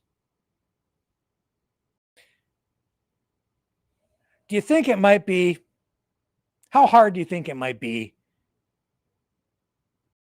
to just play with people's minds when their knowledge of science, farming, and poultry is probably pretty limited? I'm not saying people are stupid. I'm saying that the education system has clearly let some people down, and it has, and what we have on our hands as a society is people who are kind of specialized, right? If you're an accountant, you might not know very much about farms. So when somebody tells you that ostriches aren't poultry, what the hell do you know about ostriches? Probably nothing. So you just believe them, especially if they're an ostrich farmer. They have a level of credibility, or so it appears. Not with me, because I know that ostriches are poultry. And that pisses me off.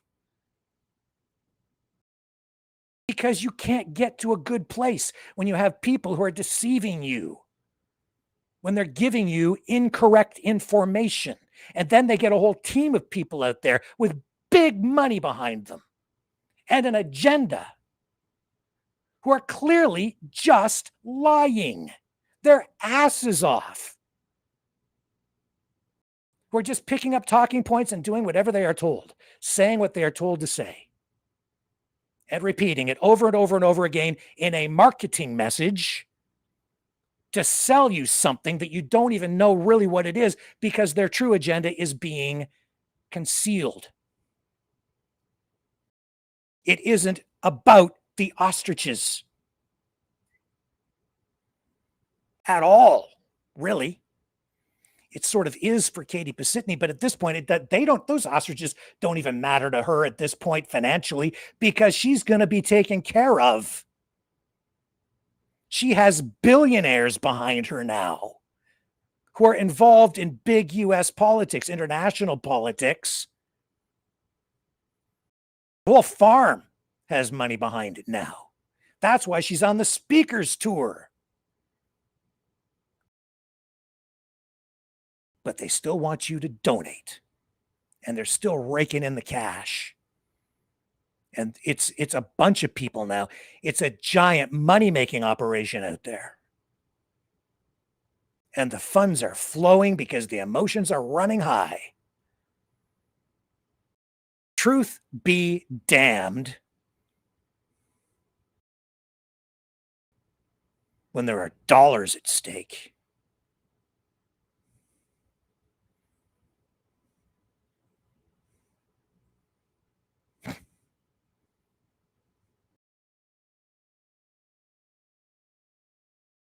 People care about the welfare of those ostriches? Yeah. I think the people, my opinion, who care the least about the welfare of those ostriches are the farmers at that farm. And they don't care about the welfare of any of the other small farming operations around there either. Farmers that are already suffering, residents that are concerned. I've seen the stuff from the community meetings. They're afraid, and they are suffering because of all of this. And yes, the threats. It's true. During the Freedom Convoy, I didn't want to believe any of that stuff either, but two things can be true at the same time, and two things were true. Some people were there. It was a love-in. And there were some people there who were not participating in a peaceful way. They were kind of threatening. And there were some people there who lived there who were afraid, and other people who thought it was okay. And so, yeah, many things true all at the same time. And then it's about perspective. If you're just trying to spin a narrative and somebody gets assaulted and somebody throws gasoline on their house and then douses up a human being in gasoline and punches them in the face, and I saw a longer video with the police officer at the time who acknowledged that, yes, it did happen. So it's not like you can deny it. But then it's like, initially it's like, well, it wasn't us, and we've got nothing to do with that. And when the video is being shot, I have to ask myself too, when I'm looking at that, didn't anybody go to help that lady? I see somebody shooting a video of the suspect and the woman screaming, and I don't see anybody going to her aid. What have we become?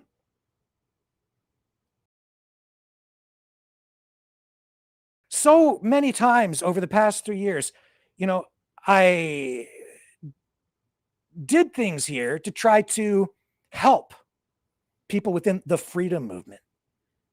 When protests were going on, some bad actors might get involved, and I would try to raise the alarm bell and say, wait a minute, like, there's a bad actor over there. And you know what happens? I get attacked.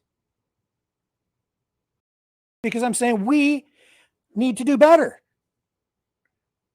No, you got to shut Walker down.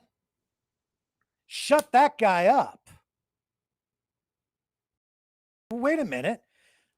Weren't we upset when we were all getting locked down, masked up, forced to get jabberonied? And nobody liked that treatment? Weren't people upset when they were getting canceled during the pandemic? When you were getting your YouTube channel shut down, or you couldn't say what you wanted to say on Facebook, and there was so much like heavy duty censorship at that time, And nobody liked that. And what do we see going on here now? That kind of behavior, even amplified by people that are supposed to be the people who didn't like it to begin with. So they're canceling anybody that disagrees with them, or don't report on that poor lady being. Why would CTV report on something so divisive as a woman who gets her house doused in gasoline? She gets doused in gasoline. She gets punched in the face. Somebody clearly was going to try to set her house and maybe her on fire. But why would you report on that right now?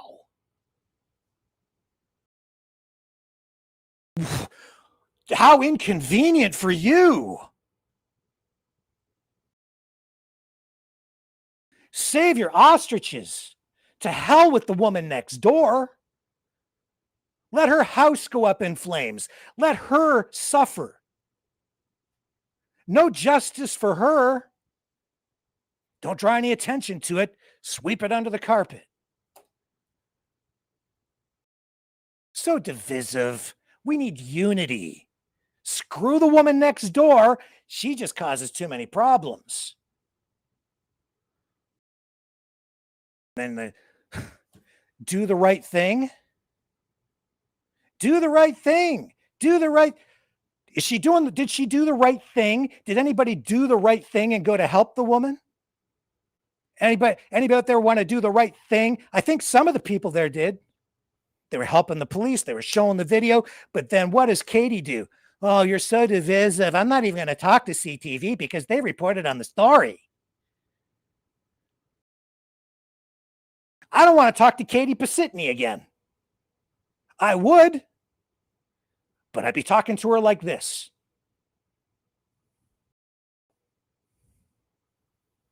Where's the concern for the woman? Oh, it's so divisive. And, oh, my ostriches. No, it's not. I hope the lady's okay. Is there anything we can do to help her? Maybe if we extend an olive branch and a helping hand, maybe we would foster a better relationship with my neighbor. No, let's just try to ignore, pretend it didn't happen.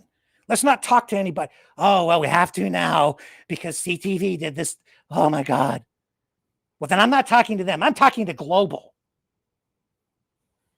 That's the other problem. Too much of this. I'm not talking to this guy and I'm not talking to that guy. And then I get accused of censorship. I talk to everybody if they want to talk. I've put feelers out in the last few days. You want to talk? You want to talk? And a lot of people won't talk because I've talked to that guy or I've talked to that guy. And there's not enough dialogue. And that's why we're not getting to a place where we're going to get good policy at the end of this. And people are like, well, how come you'd want to kill the ostriches? I don't want to kill the ostriches. But at the same time, I don't want chaos.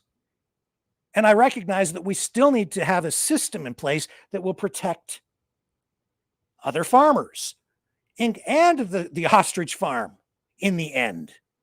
If you play by the rules, the system can work for you too. Not using the system has brought in a lot of money, actually. So I don't know that they need compensation from the CFIA at the end of this. I don't know how much they've raised, but it's a lot. And we have the assurance from John Catsimatidis, the billionaire out of New York, that he's going to bankroll this thing. So it looks to me, based on what he said, plus other donations and other rich people who are backing this thing up from the United States, that they're going to be okay. But donate now.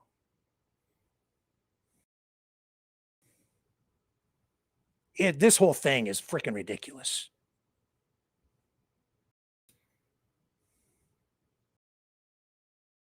And the real issue is what happened back in January when the CFIA was first called out there. And the real issue is the welfare, not just of those ostriches, but of all the other poultry farmers and the chickens and the turkeys and even other ostriches that are in that area. Because there are other ostrich farms in that area. At least one that I know of because I spoke to them. And it's the welfare of those birds too that need to be taken into consideration. Back then, when the virus was for sure running rampant through the farm at the time. Now it's a more complicated ethical and legal issue and policy issue. So complicated that the average person can't understand the dynamics in play and the dangers in the big picture that are present in whatever policy or precedent is set at the end of this because of selfishness.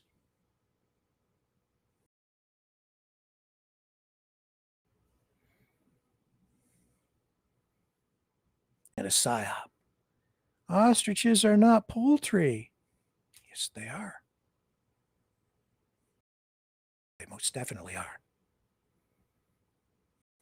You should be asking yourself, why are they telling me otherwise?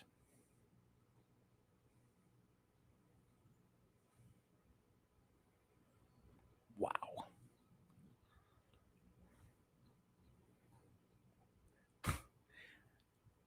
I'll be right back.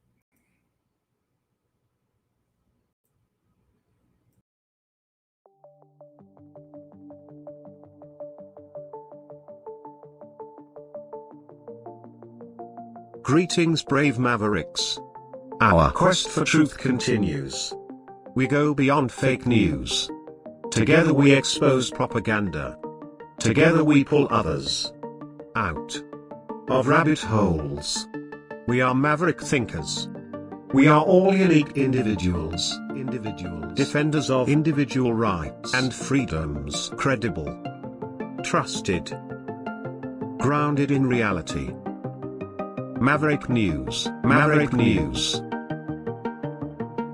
Defending free speech, free speech. Donate at freedomreporters.com. Do it now. Tomorrow may be too late.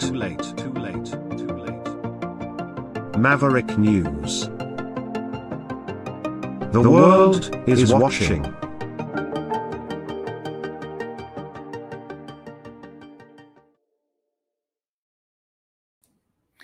There is also so much strange stuff, other strange stuff going on out there that I've witnessed over the last, especially the last week or two. One of the strange things is, people involved in the protest are embracing things that they otherwise are opposed to. They were opposed completely to COVID research, and yet they're supporting the farm that was involved in COVID research with the ostriches. And they don't want to talk about that. And a lot of the people don't realize that that's even gone out of there, or they think that it's a lie. But anyway, there's that. And then just as another example, a lot of the people out there are very opposed to the United Nations Declaration of Rights for Indigenous Peoples. They're opposed to these land declarations that are made at all these public meetings. They're opposed to even First Nations treaties. Basically, they're opposed to any kind of First Nations land claims. I see the rhetoric online. I know that it's out there. I received one Substack today from a prominent freedom person who shall remain nameless, who specifically was talking about exactly that issue, not related to this, but about just Indigenous land claims. And it's all because we had the Truth and Reconciliation Day just passed. Point, Mark Carney spoke in Ottawa. At least he didn't go surfing like Justin Trudeau did. So one check mark on the positive side for Carney versus Trudeau. At least he's a little bit better than Trudeau. He didn't go surfing. But see, and there's this whole thing, a lot of it's happening out in BC where legal precedent is being set. And this is coming back to the ostriches. there's a land claim that was just settled in court where they basically gave control of unceded territory. I might maybe not getting the language on this particular case correct because I'm not entirely familiar with it, but it's on the coast of BC, and basically the First Nations tribe there has been given the land back basically so that it's their territory basically to govern, and that is throwing a lot of questions out about whether there are even any private property rights out there. So if you're living there and now it's not really governed by the federal government, or the province, it's a First Nations land, do you even own the property? Because it was basically just given back. Well, look at what happens here. It's like they'll do anything, to throw a monkey wrench into the system, shut the government down in terms of this call operation and the CFIA policies. So was it about a week ago or so, a First Nations tribe apparently showed up with a document, a cease and desist order of some kind, or a notification to tell the CFIA and RCMP that the ostrich farm is actually sitting on unceded territory. And so they give the document to Katie Pisitny and her mom, and they say, look, you're actually on our land, and they don't have any jurisdiction here, so they have to stand down. Okay, and not going to be out there suffering. So I'd like to try and discuss a few. An Indian tribe just said that this is unceded territory and these birds are not to be touched. Wow.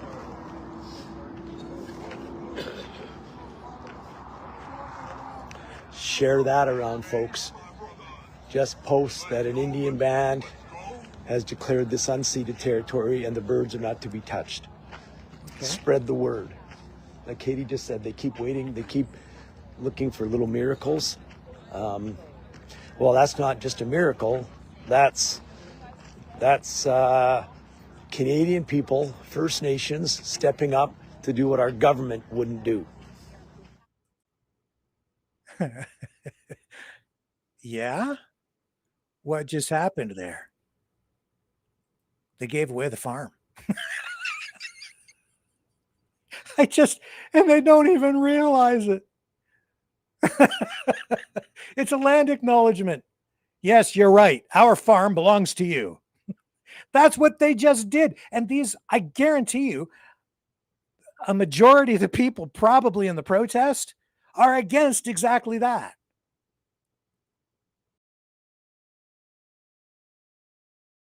So you see how everything's getting flipped upside down so that they're getting people to do things that they otherwise wouldn't do and to support things that they're actually supposed to be against. They've taken the people and they've taken their whole set of values, all of their political beliefs, all their goals, and they've turned them 180 degrees on end. And they don't even realize it's been done to them.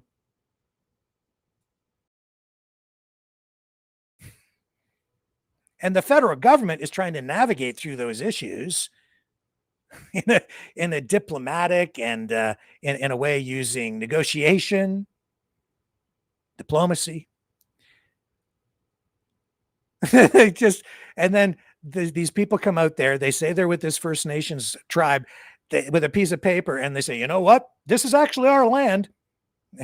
Oh, great. Let's go tell the CFIA and the RCMP and the federal government that this is not private property while they're fighting for property rights. Now, I don't think that's going to fly. I'm certain it won't. But do you see how that just flipped it upside down? And they don't even realize that they did it.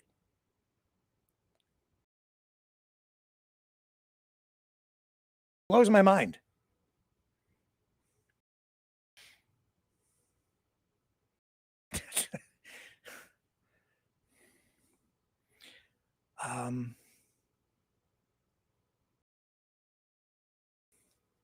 It's okay. Do what you want. The day that happened, I saw a video while I was scrolling through. I think it was the second one down in the scroll. It was a guy complaining about just the opposite. His whole thing was talking about his farm and how it's on unceded territory because he's not seeding it. It's like seeding, CED. Seeding, not SEED. Seeding, seeding. With a C, not an S. I'm not ceding my territory because this farm belongs to me. It's private property. Nobody's taking it away from me.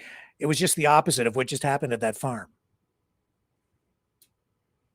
And then the day after Truth and Reconciliation, I'm getting Substacks, emails from Freedom people who are complaining while applauding what's going on at the farm. And I saw a lot of the people out there too, like hoping that it works to save the ostriches. So you're going to save the ostriches to relinquish property rights that you're supposed to be fighting for. It just doesn't make sense because it's also stupid. And here's the kicker. The people that came to deliver the document, later I saw additional statements made by the actual First Nations tribe saying that they didn't have anything to do with it and they don't acknowledge it. And so obviously whoever did it with no authorization.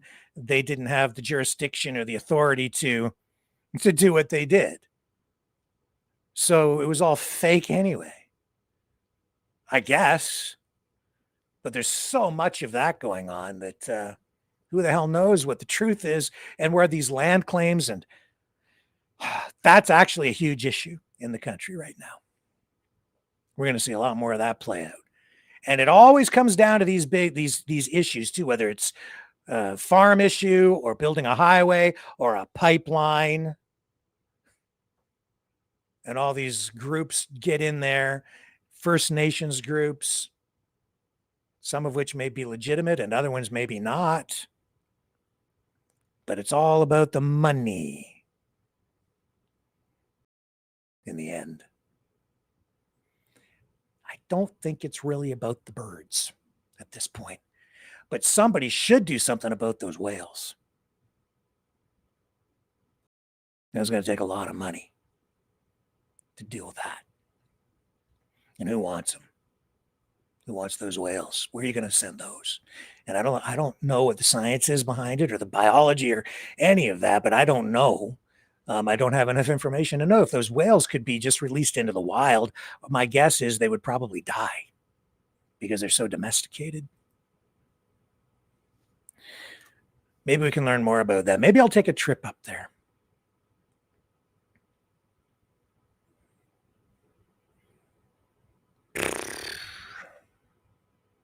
Yeah, another post here questioning the ownership of the farm, whether the farmers are actually the real owners of the farm. Maybe they'll be evicted. There are questions surrounding all of that. I don't know.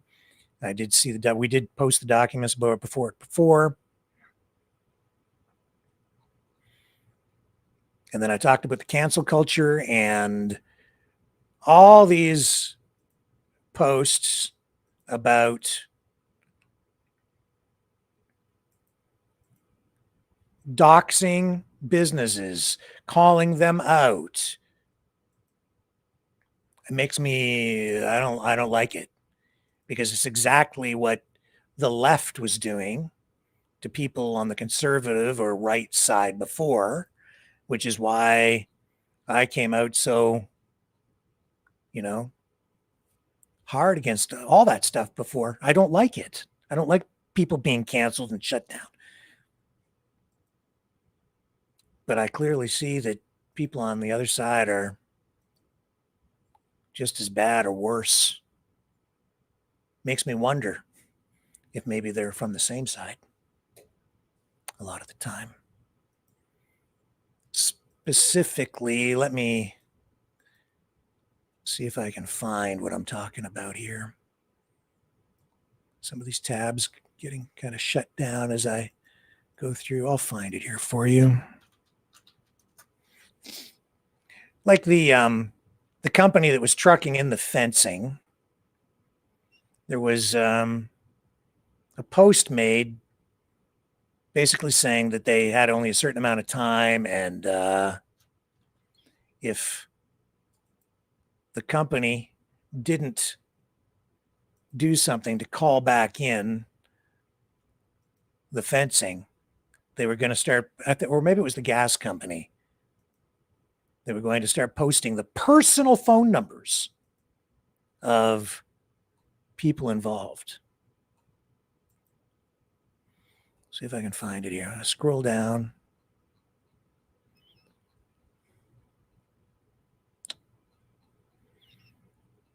I don't know if you saw it or not.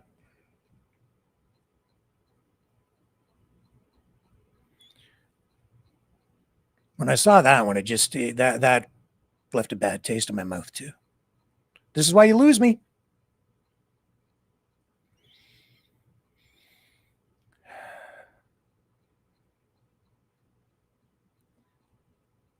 It maybe isn't worth the time.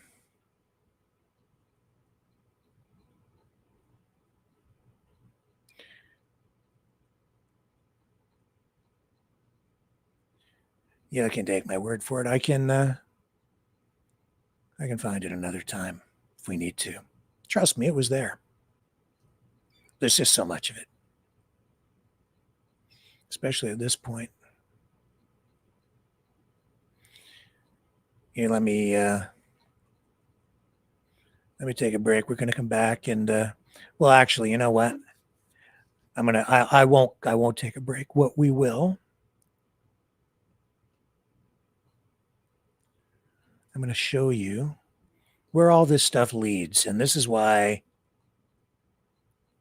I really don't like the jumbled information and everything based on emotion and the propaganda, all of which is really designed to really get people jacked up.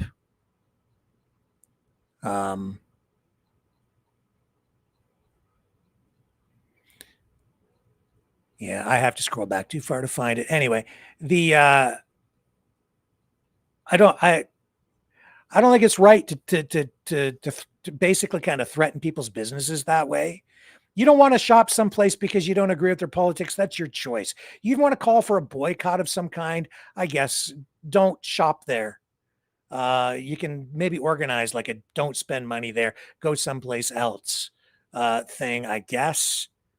But to really go out and try to shut somebody down, to like destroy their business, destroy their livelihood, take away their job, get a mob out on their front lawn, I don't like it. I saw some of that during the pandemic with these notices of liability, where here locally, some people, because they were upset about the lockdowns, in my town, they went to the home of the medical officer of health with these letters, like right to his house, a whole bunch of protesters where the guy's family is at home, middle of the night. They were having trouble finding him, granted, because he wasn't working in the office, but they went to the guy's house with this crazy notice of liability. And I was there when they were talking about it. And I was like, I'm not going to that. I'm not doing that. And I think I was the only one that didn't go because it wasn't right. So they delivered it to the poor fella. I know the guy.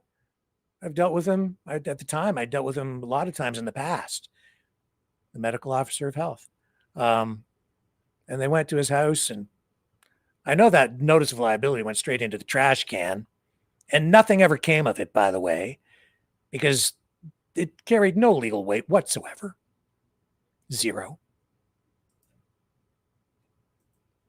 But people sure were emotional about it at the time. And I understood, but I knew, I was thinking at least rationally enough to know that that's not right. You shouldn't go to the guy's front door and, and his family's there over dinner with a bunch of protesters out on his front lawn and deliver this thing. It didn't sit right with me.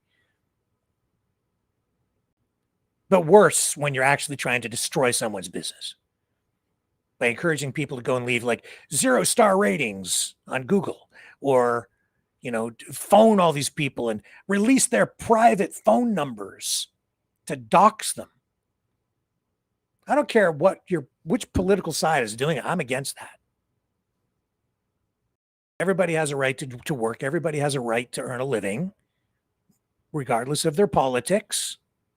And people shouldn't lose their jobs because of something like, I think the ostriches should live. I think the ostriches should be culled. Because we're talking about human beings and livelihoods. And they have a right to make a living. And people have lost their perspective because of all the emotion being injected into this. I don't even think it's a debate. It's become sort of an online information war. And it's a political war that has now evolved into this circus. That's what it is out there. It's not even a circus. I've said it before. It's a freaking horror show. And it is a psyop of sorts. Ostriches are not poultry. The lying about, the CFIA is torturing the birds. You have to remember that if you are an influencer and you have thousands or maybe even tens of thousands or hundreds of thousands of viewers, there is responsibility that comes with that. Because what you say, people will believe. And I see people with audiences like that, and they lie. They say things for clicks. They post things to just get clicks. A lot of this is happening in an irresponsible way because a lot of the people who are in those positions, while you may think they're journalists, they're really not there as journalists. They are there as influencers. So a lot of them are being paid, and they're not following a code of ethics, a code of conduct that a real bona fide news reporter would, or a true journalist would. It is a form of journalism. Even propaganda can be classified as a form of journalism.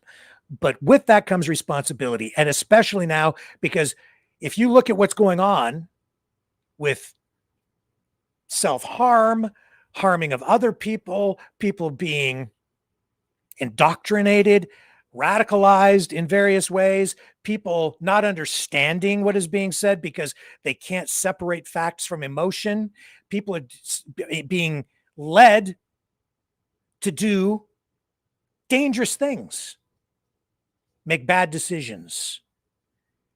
Case in point, this video sent to me overnight, very, very concerning, because I don't know who this guy is, and I don't know where his head is truly at. But he's been watching everything going on out at that farm. I don't know if he's been to the farm. I don't think he's out there right now. I get the sense he's in Ottawa, but he is jacked. Jacked. Where's this going to lead?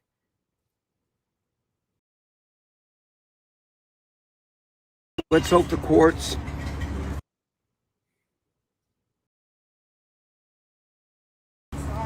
go the farmer's way. And if they don't, and the CFIA and the RCMP kill those ostriches, kill those birds, I promise you, you're going to see us here in Ottawa. Like I said, past 3 years, I've remained peaceful. You kill those birds,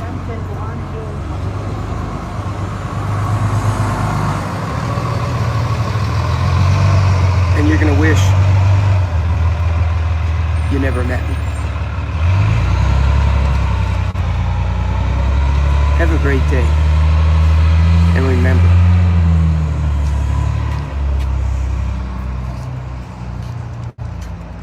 I play by your rules. Oh, that's right, I threw the rule book out yesterday. So don't play by anybody's rules.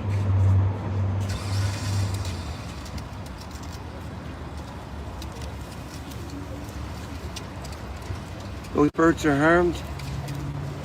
Things are going to get very interesting. Real quick. Have a great day.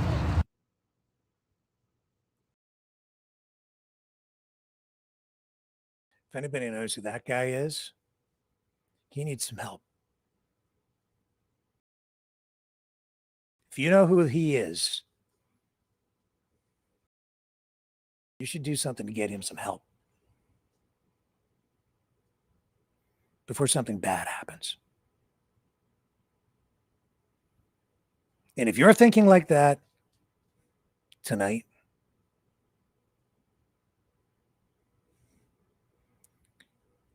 I can just tell you, it isn't that bad. It just isn't. Because the people who have taken you to that place are not being truthful with you. They're using you. They have no respect for you, and they are using you as a pawn.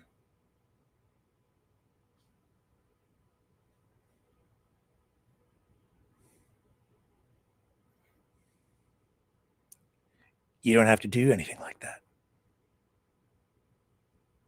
Those birds are not people. They're livestock.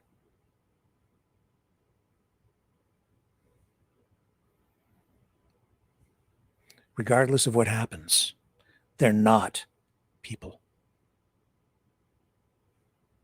And they're not even pets.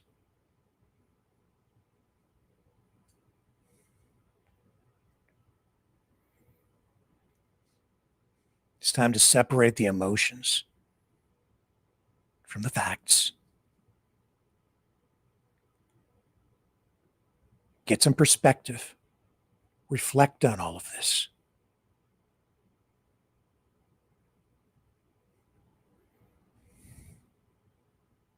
So that we get a good outcome to make things better. Not just to change for change's sake, or just to destroy something to get I don't know what on the other side.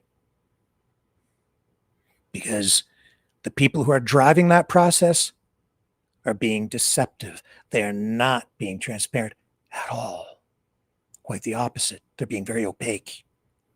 They're using the emotion to mask their true intent.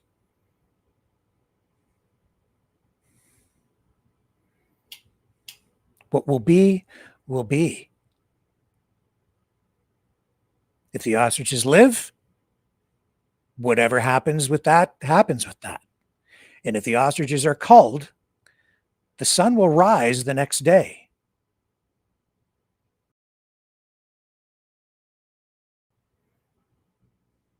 And it's going to be okay. Either way. Promise. As long as you're okay.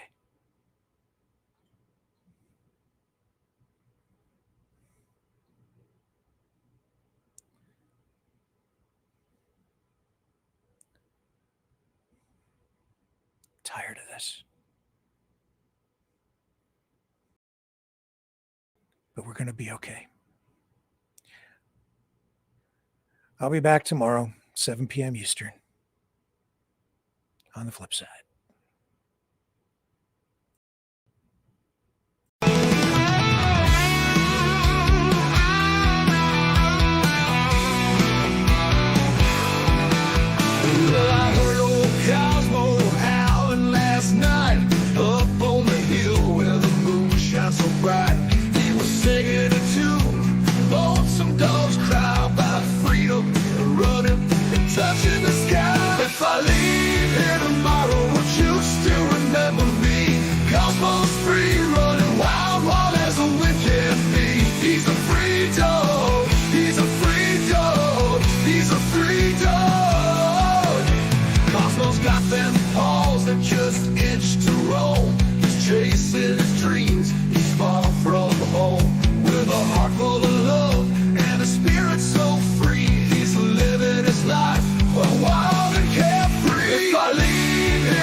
a free dog.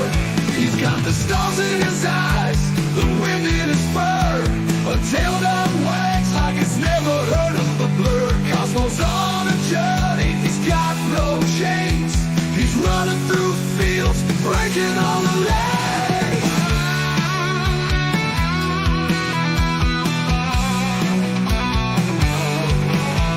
Now the night's getting cold, the sky's turning gray, but Cosmo's still out there, he's miles away.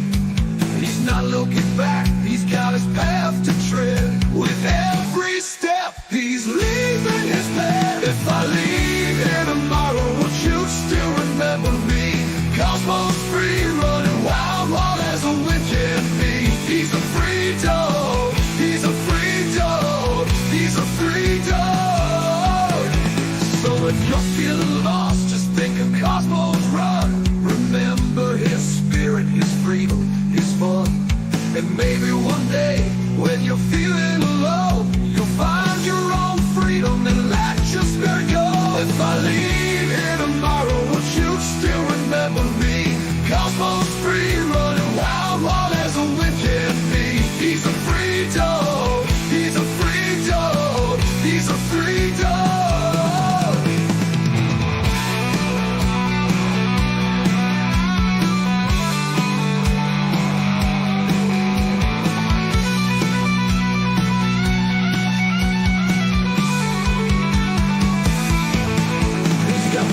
In his eyes, the wind in his fur, a tail that wags like it's never heard of a bird, a heart full of love and a spirit so free. He's living his life wild and carefree. He's got the stars in his eyes, the wind in his fur, a tail that wags like it's never heard a word. Cosmos on a journey, he's got no chains. He's running through fields, breaking all the lanes.